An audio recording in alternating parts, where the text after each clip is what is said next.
ሰላም እንደምን አላችሁ? ሁላችሁንም በያላችሁበት ሰላም ብያለሁ። እንደምን አላችሁ? ውድ የኢጹቤ ስለ ህይወት ዩቲዩብ ተከታታይ ሁላችሁንም ሰላም ብያለሁ። ስለጠፋው ያው ነገሮቹ ትንሽ ስላልተመቻቹልኝ ነው የጠፋሁትና መወዳችሁ የምትወዱኝ ማከብራችሁ የምታከብሩ ሁላችሁንም በያላችሁበት ሰላማችሁ ይብዛልኝ በማለት እነሆ ሁለት ጓደኛ ማቾች ታሪኮችን ቀጣይ ክፍል አሁን እለቃለሁ ማለት ነው። እና አንደኛው ከዛ ከውትድርና ከተመለሰ በኋላ ልጅ ወልዷል። ተወልዶለት ነው የተጠበቀው እና የተወለደውም ልጅ ወንድ ልጅ ነበር እና ያኛው ደግሞ አልመጣም ነበረ ገና በስራ ምክንያት እስካሁን ድረስ እዛ ውትድርና ስራው ላይ ነበረ እና ከዛ ሚስቱ የእሱም እርጉዝ ነበረች። ከዛ ሳይመጣ ወልዳለች እና ከወለደች በኋላ መጥቶ ሰላም ብሎ ምናምን እሱም ከወለደች በኋላ ተፈቀደለት መጣና ሲያይ እሱ ደግሞ የተወለደለት ሴት ልጅ ነበርና ከዛ በጣም ነው ደስ ያለው። ምክንያቱም ከጓደኛው ጋር ያሰበውን ነገር ለማሳካት እግዚአብሔር እንደሚወዱት ነበር የሰጣቸው። ከዛ በኋላ ሁለቱም ተገናኙና ሰላም ተባባሉ።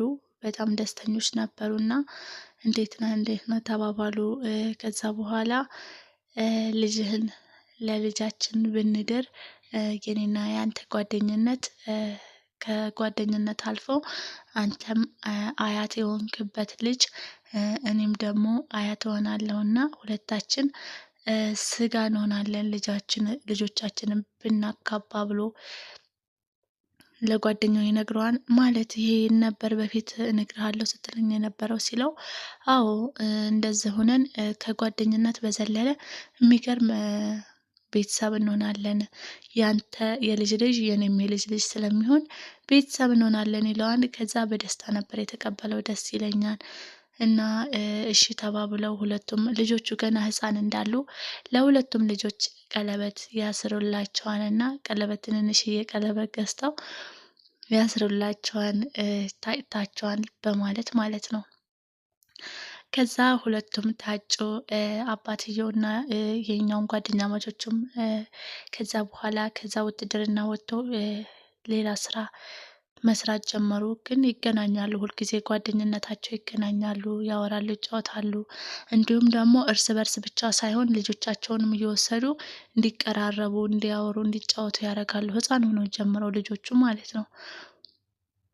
ከዛ ልጆቹን ወስደው እንዲጫወቱ ያደርጋሉ። ልጆቹ ደግሞ በጣም ይጫወታሉ፣ ይግባባሉ። እንደ ቤተሰብ ማለት ነው የሚያወሩት የሚጫወቱት ልጆቹ። ሁለቱም ጓደኛ ማቾች በተመሳሳይ በጣም ይጫወታሉ፣ ይዋደዳሉ።